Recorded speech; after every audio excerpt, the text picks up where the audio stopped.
Let's talk about digital anticipatory sets. In this training, I'm going to give you some options for technology to enhance your anticipatory sets in your classroom. To begin with, go to the FT Tech Tips site. Just make sure to enter the www in front of it. I'm going to be under the tab that says Trainings and also Anticipatory Set Tech Options. At the top of the page, I have links to provide background information about what an anticipatory set is and a great Prezi that highlights the 4 types of anticipatory sets along with some examples.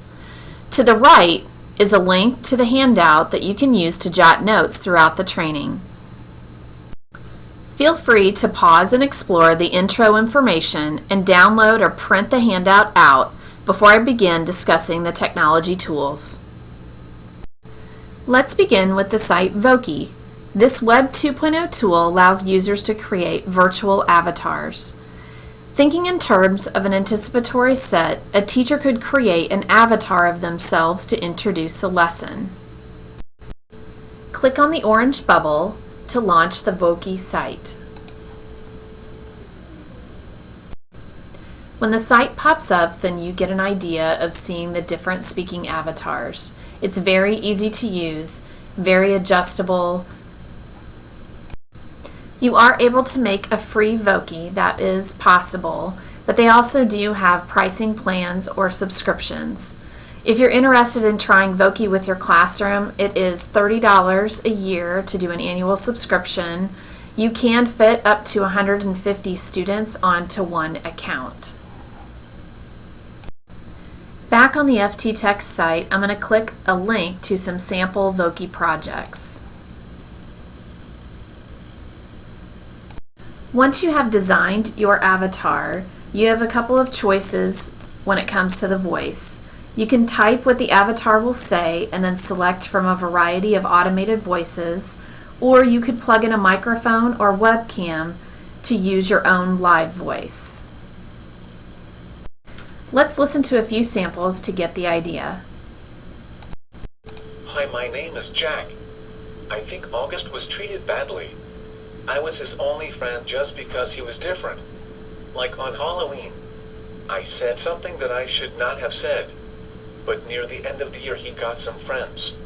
August was funny and a nice kid. Too bad there are kids like Julian to rain on your parade. At least Summer and a couple of other kids are nice to him so that August feels like he is special. I think that August will have a better year next year.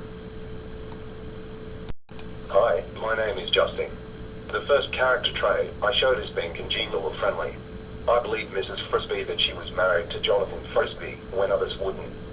When I was at NIM, I kept Nico's amused from going maniacal by keeping him company. Another character trait I showed is being audacious or brave. I helped Brutus get out of the tunnel, and then went back in the tunnel for more rats when the exterminator came and blew poisonous gas into our rat L. I found this information on page 226. I died while helping others. This is why I am congenial and audacious. So in addition to creating an avatar of yourself, consider designing one that resembles a character from a text or a famous person in history, science, or mathematics. Trust me, if you use Vokey to kick off a lesson, those students are going to be highly engaged. The highest level of using Vokey is then not necessarily having you make the Vokey, but having your students create a Vokey, because remember, they still can create them for free as well without an account. Having a student create a Vokey and then choosing one of those Vokeys to kick off your lesson for the next day or for the next week or whatever. Again, highly engaging for students. I'm going to put the pause and explore slide back up there. If you want to pause this video and take some time to check out Vokey before you move on, feel free to do so. Alright, the next site that I'm going to be talking about is TellEgami. TellEgami is actually an app that is for iOS and Android. What TellEgami does is the same thing as Vokey, but instead of creating a headshot of a virtual avatar, you get to create an entire body. So I'd like for you to click where it says TellEgami, and then you're going to launch the actual site. So you get an idea of what TellEgami is. If you want to pause this and hit the introducing TellEgami where they're going to show you, the background of what the app is, you can do that if you need to. Teachers across the country are using TellEgami to introduce a lesson. They like the idea that they can have that full body avatar, but they can also access their camera on their smartphone, and they can snap a photo of the inside of a textbook as a reference for that background to kick off their lesson. I'll show you a short snippet of this example where the student is talking about the Emancipation Proclamation. The Emancipation Proclamation was an extremely important piece of legislation made by President Lincoln. While it did free most of the slaves in America during the Civil War, it only applied to states that were in the South/Confederacy. Now you can tell that the automated voice is not the best. Again, remember, if you're going to be using your smartphone, then you can also access your microphone that is within your smartphone, and so then you could actually have your real voice instead of that automated voice. Again, TellEgami is another one that is highly engaging. I'm going to put up the pause and explore slide again. If you'd like to pause it and take some time to dig deep into TellEgami, you are welcome to do that as well. The next site that I'm going to talk about is Animoto. If you will click on the Animoto icon, it will launch the Animoto site. I'm going to scroll down on the site just so you get an idea of how it works. Basically, it is a tool that operates as a free app and also as a website, but you can pick a theme or a style in a song. You can customize by adding photos, videos, and text, and then you can hit the share button, and then you can share it out easily with others. If you scroll down to the very bottom of their web page and you click on Animoto for Education, it will pop up with this page and ask, "Are you a teacher?" Click on Learn More, and this is a great option for teachers. Animoto usually costs, but they actually give you unlimited videos for educators, so you can apply for a free Animoto Plus account to be used in the classroom. Now I'm going to go back to the FT Tech site so that you can see some examples of how Animoto can help you out in the classroom. The Animoto that is featured underneath the logo is actually of a college professor, and she is introducing her course. I'm going to turn the sound down there. All she do is simply input text into either the app or the program online. The transitions, the music, and the images as they appear, that is all from their site. So what they tell you is that it's a great way to develop a polished product quickly and really easy. So again, that teacher decided to use Animoto to kick off and do an intro for her course, and that's at the college level.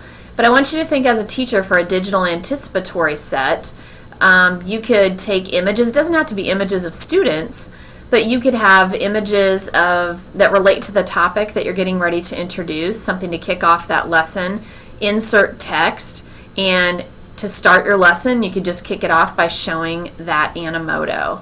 Again, you're going to hook those students instantly when they see that combination of technology with the topic of choice. One more example of Animoto that I'm going to show you is one from when I was in the classroom. At the beginning of the school year, I used it to make a collection of images from my bulletin board. The students created a Wordle to describe themselves and drew a picture, but we did not reveal who the student was.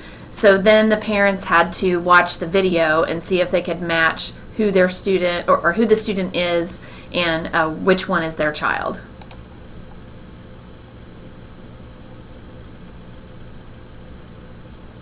So you can see on here that it looks pretty polished. I've even got video clips.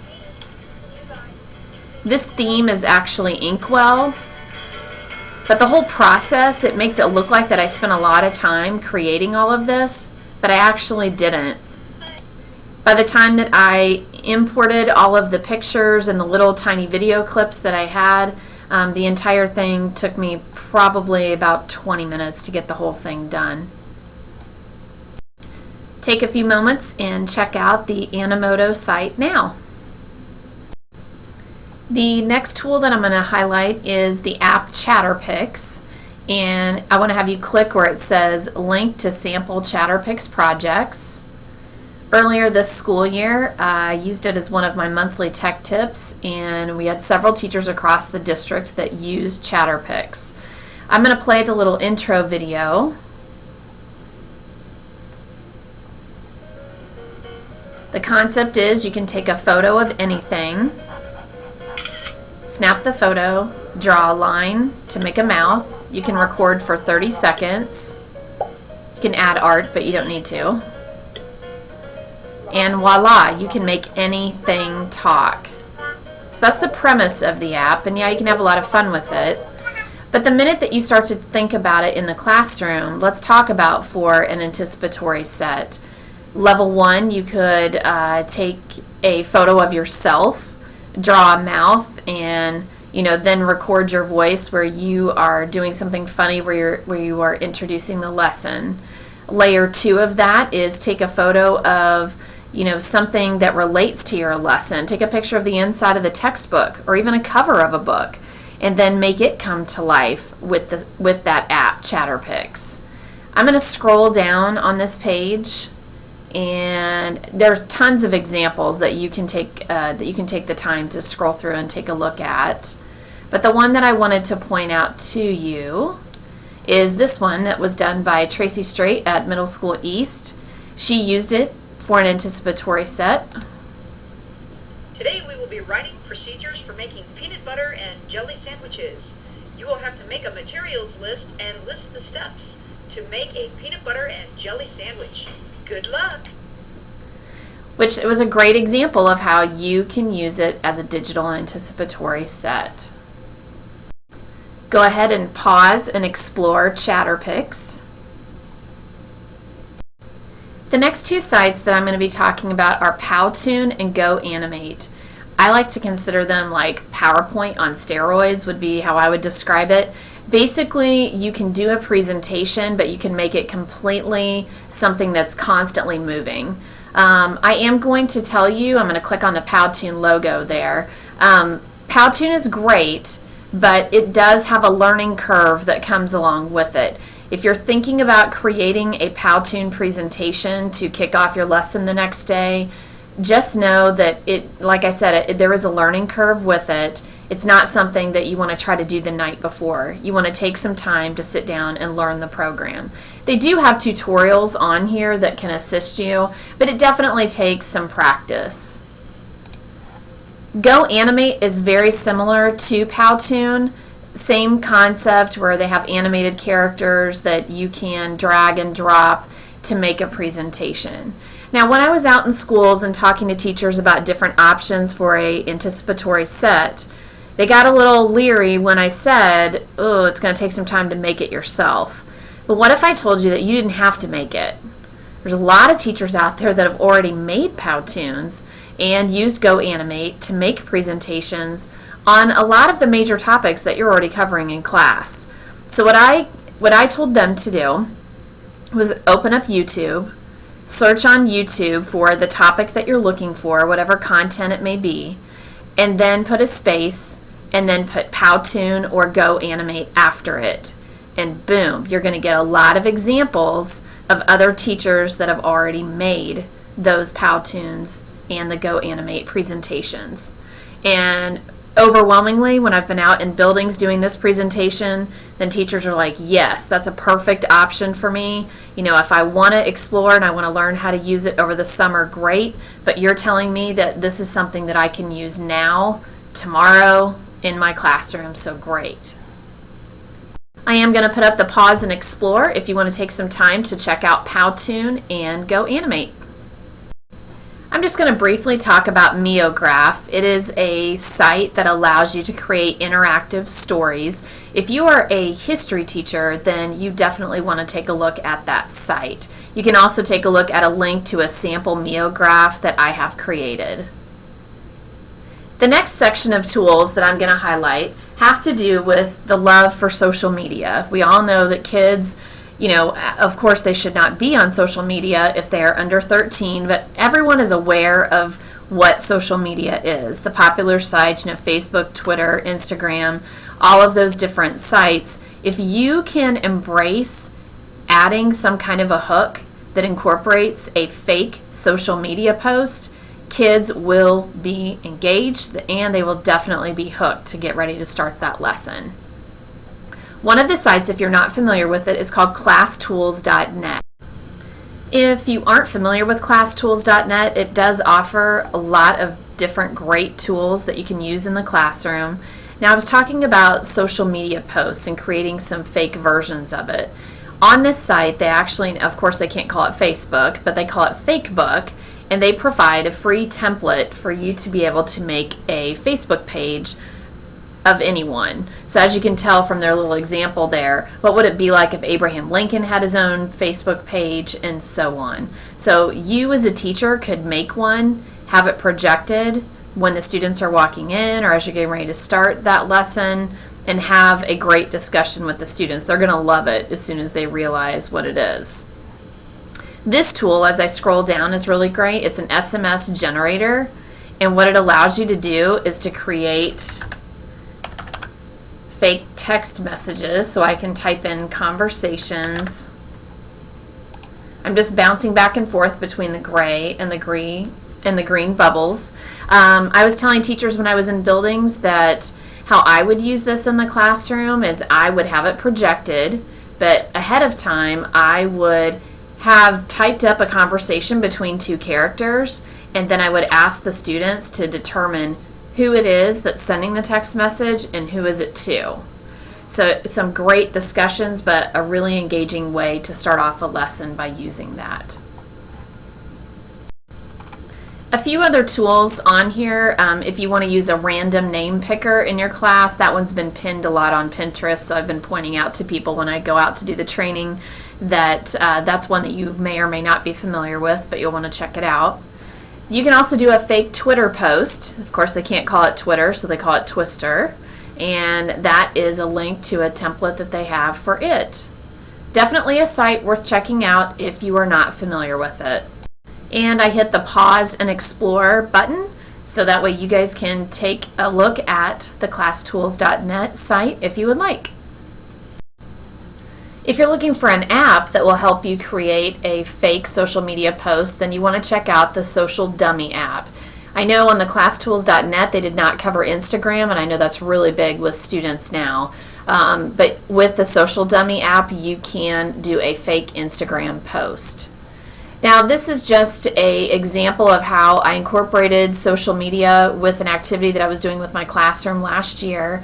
The selfies, and of course selfies are still big right now, but the song, Let Me Take a Selfie, was really popular. I didn't use the actual song, I just found an instrumental version of it, but when we were getting ready to do our famous Hoosier Wax Museum, I came up with a template, which if you like it, you can download it right here, right above there. And it says, let me take a selfie. You enter your name over here, if it's going to be a famous person, or if it's going to be you, or whatever.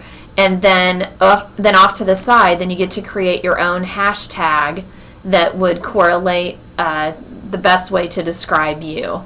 I'll show you a snippet of the video that I compiled after we had all of our pictures done.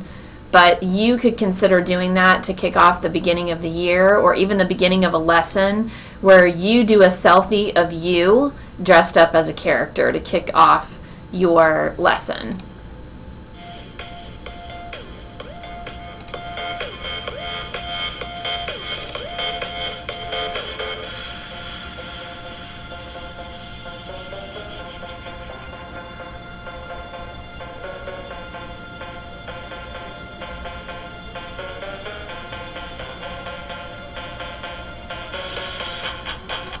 And you can watch the rest of it if you'd like, but I just wanted you to see a short sample of that.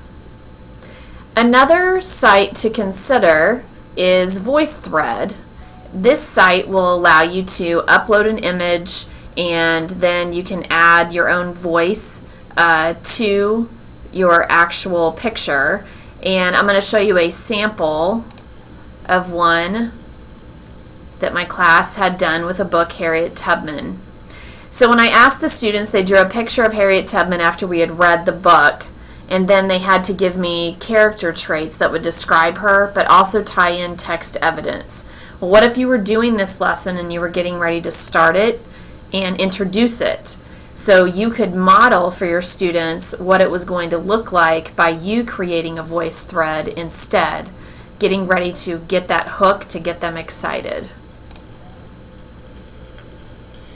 Kenny, for example, this book tells how Harriet was a secret spy and would use her knowledge from the Underground Railroad to figure out the Southerners' army plans. King, in Chapter 4, page 30, in paragraph 2, the book says Harriet made 19 trips and rescued over 300 slaves. Now what's really nice about VoiceThread is that not only can you listen to it, but you're going to notice there's a bubble down below here where you can hit comment. So if you wanted to have students make comments after you've done that presentation, it's a great collaboration tool as well. If you're interested, you can pause and explore VoiceThread, or if you want to take a look at any of the other social media options, feel free to do so at this time. Alright, the next item that I'm going to talk about is Google Story Builder.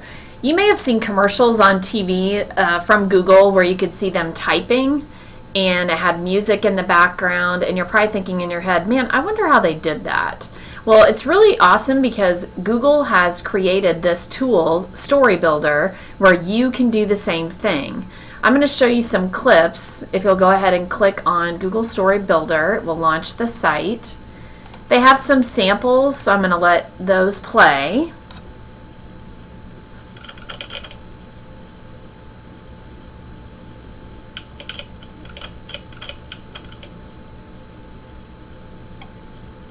So you can change characters.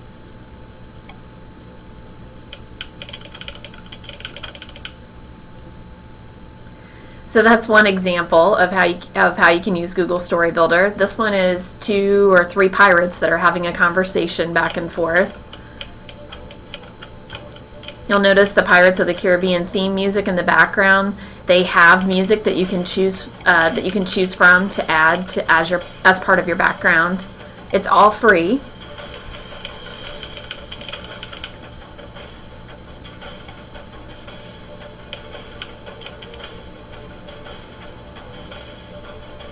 Alright, so that gives you a snapshot of what Google Story Builder is. When I go back to the FT Tech site, 2 videos that I'm not going to play for you, but if you want to take time to take a look at them yourself, this top video right here is a lady who's talking to you about how to set it up, she basically walks you through step by step how to use Google Story Builder.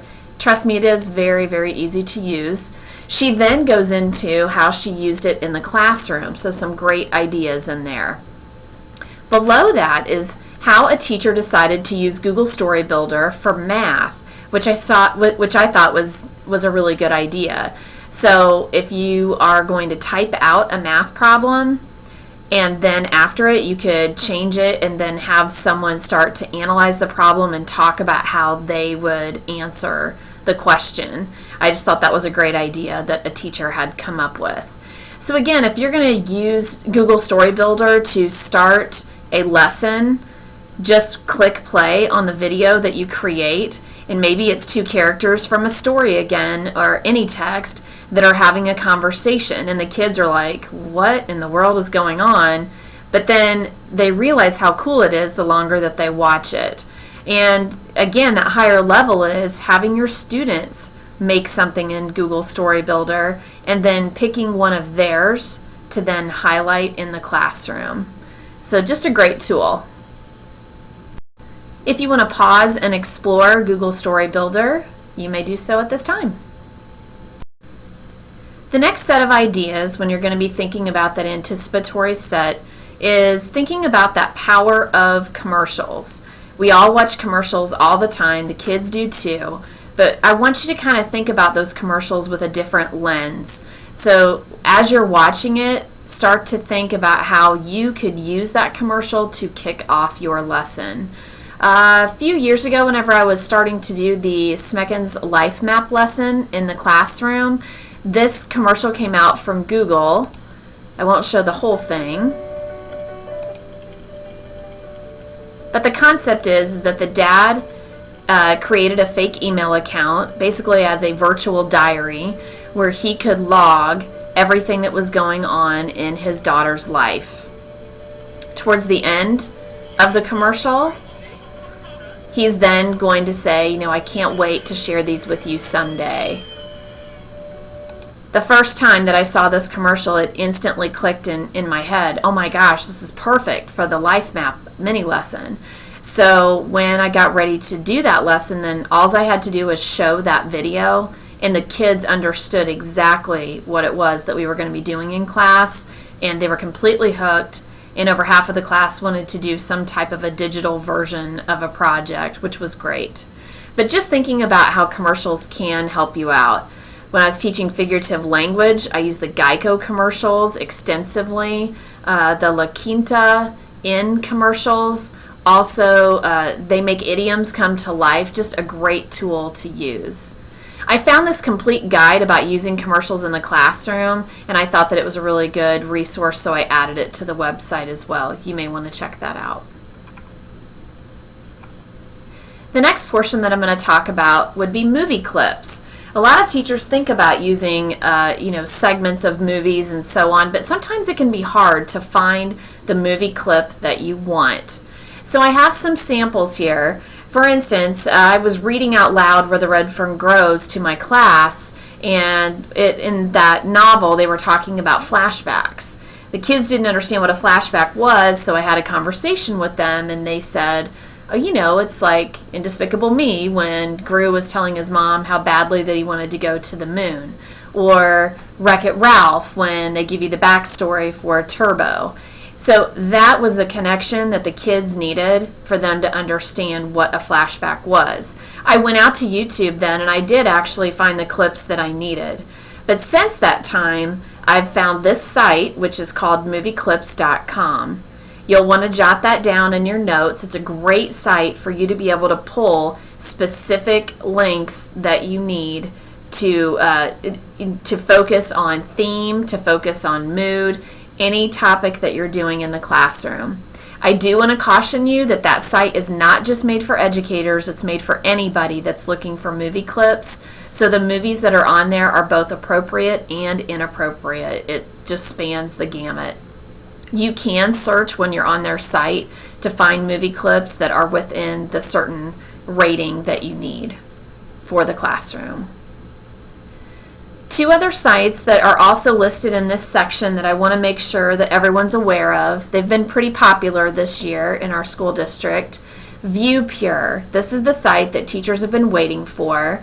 You can take any YouTube video and you can purify it, which means that you can get all of the ads, recommended videos, and commercials that pop up removed from the YouTube video so that you only actually see that video clip. I'm going to demonstrate it for you. I'm going to actually use the same video clip from the Wreck-It Ralph if I click the YouTube button. Now you're going to notice that you see ads and other things that are off to the side. What you need to do is click on Share, and then you're going to right-click, copy the YouTube URL, and then you're going to right-click, paste it into viewpure.com. Then I'm going to select Purify, and now you're going to see the exact same clip that I had, but you're going to notice that there's nothing else around the sides. Now I'm going to go to the end of this video so that you can see that when it gets to the end of a segment, the clip just ends. Again, no pop-ups at the end. Great site. We love ViewPure. The other site that you'll want to check out is TubeChop. Teachers are always asking me, well, what if I wanted to show just a certain clip of a YouTube video, but I didn't have any way to edit it, as in like chop it after it's a certain segment. So TubeChop allows you to do it. Again, you're going to copy and paste the URL from the YouTube site, paste it into TubeChop, and then find the spot that you want to splice the YouTube video, and then it's ready to go for you. Another link down here at the bottom that you'll want to take a look at, it's a link to short films to use with reading strategies. It was a great link that I found. Go ahead and check it out when you get a chance. So I'll go ahead and hit the pause and explore if you want to take a look at it. Our last category for digital anticipatory set options are going to be using songs to kick off your lesson. If you aren't familiar with the site Flowcabulary, it's one that you're definitely going to want to check out. With this company, they take popular education topics and then they turn them into educational hip-hop songs.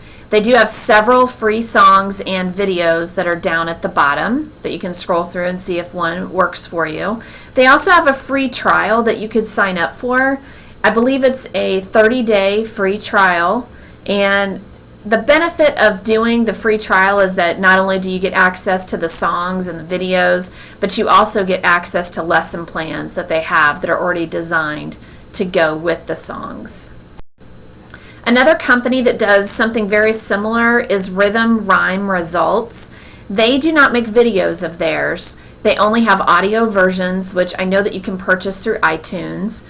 But I did find that they have a YouTube channel, and that's where teachers across the country have taken their songs and then turned them into videos themselves. So if you're interested in that, then you can click on that link and then subscribe to their channel.